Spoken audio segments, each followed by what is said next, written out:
So today we're going to be covering probably our most alivest of the well-known. He is alivest. Yes, he was born in 1952, so and he's still alive. That's my dad. Oh, and he's still alive. He is still alive.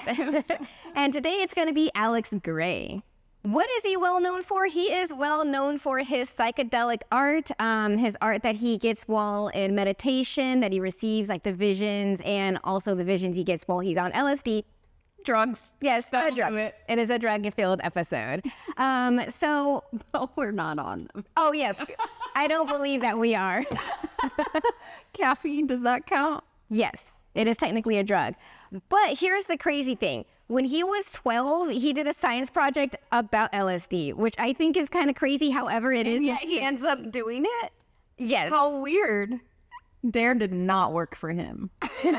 No. And this is the 1960s, so I'm like, okay, That's fair, true. it checks out. Because I'm like, what 12-year-old would be about the LSD life so soon? I mean, So from 1975 to 1980, he worked in the anatomy department at Harvard Medical School, and there he created exhibits for the Anatomical Museum and prepared cadavers for medical students. wow. Mm-hmm. So he knows his biology, huh? Definitely, and you will see that a lot in his artwork. And in fact, during that time, he got into Tibetan Buddhism. And he even got a chance to study with the Dalai Lama on the Dalai Lama's first visit to the USA. That's super cool. Very cool. And all of this prepared him for the sacred mirrors. What is the sacred mirrors? Sacred mirrors took Alex 10 years to complete. And they're oil paintings, and they're ginormous. They're pretty much life-size portraits, paintings of like the skeletal system, nervous, cardiovascular, muscular systems, both men and female figures. But also the whole theme around it is to look, it's like a mirror of yourself, your body, and the divinity that is you as a human being. Oh, interesting. Yes. So a real kind of spiritual connection to the very nitty-gritty biological human form. Yes. That's cool. Exactly. And in these first few pieces, you'll see the psychic energy system in 1980, the spiritual energy system, and the universal mind lattice. Now, this one he created definitely while he was on the drugs. Definitely. But in general, I find it very... chakras, right? Yes. And they're oil. I don't know. I don't paint in oil, so I didn't know you could do this in oil. Like, It looks like it's computer generated. Yeah. Honestly. That's, wow, the detail is so fine. Yes, It's crazy. super duper fine detailed. I see why it took him 10 years to create, and it was like 21 pieces, and they're all like ginormous. That's a life's work right there. It's like a decade of your life just poured into. Wow. Yeah. It's crazy. So on his piece with the universal mind lattice, I wanted to quote something that he said that is on his website that I thought was really cool in regards to that piece, and that is, "We were the light, and the light was God. We felt the death was not to be feared because the light was our spiritual core, and we would eventually return to the profoundly transcendental bliss of the lattice realm." And I'm wondering, where is the lattice realm? How can I get to it? Have I been there? What is it? What's there? I think you are the lattice realm. You exist. I mean, look at that piece. It looks like lattice work. Yes. And it's the human body. Mm-hmm. So, I mean, maybe it's just us and our existence. I like that a lot. We'll go with that for now. So in 1996, he started a nonprofit chapel called Chapel of Sacred Mirrors. Okay. Because he needs a place for all his work. Yes.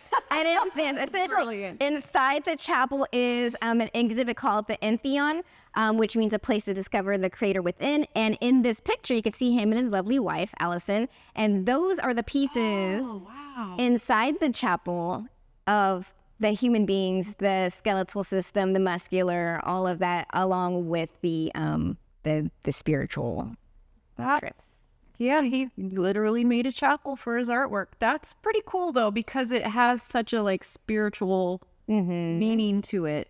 I would imagine going in there is much like going into a church or something. Yeah. There's a certain reverence and study, and it's just like you see artwork in churches all the time. It's meant to bring your mind to a deeper place and a consciousness of things that your normal day kind of gets in the way of. Yes. And I do feel, it just feels very churchy. Not in a like, particularly like religious way, but it feels like if you were to walk in, I'd be like, oh, like, am I supposed to pray right now? But I have to wonder, like, is this a standalone building or is this like one of those strip mall churches and it just looks right from the inside? It's definitely a standalone building. Okay. Yes.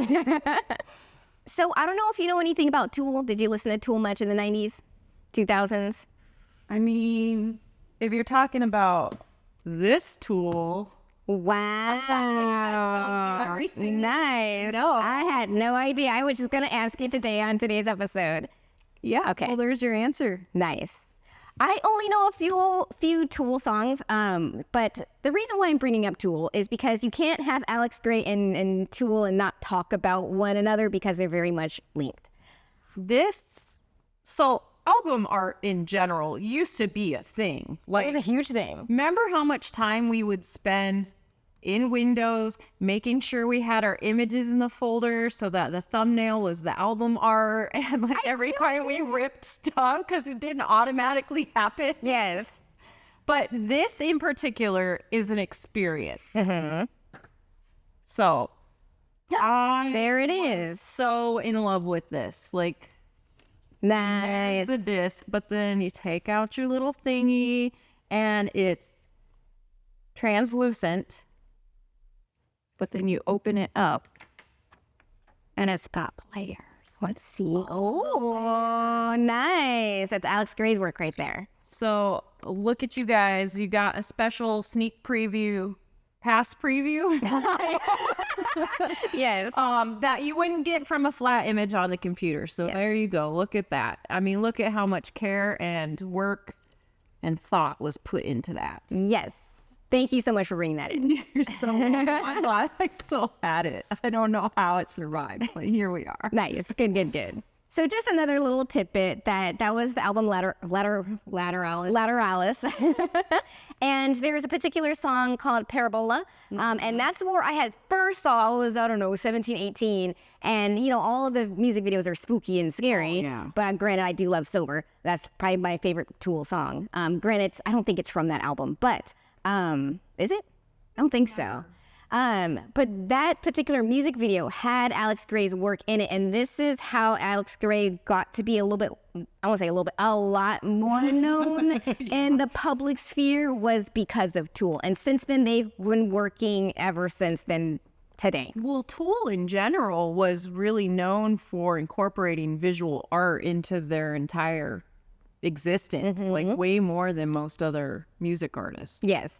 And a fun fact, if you didn't know already about the Lateralis song that has the Fibonacci sequence in it, which I think is very, telling because Alex Gray's work has a lot of tessellation kind of repeat patterns, and the Fibonacci sequence is like a sort of pattern.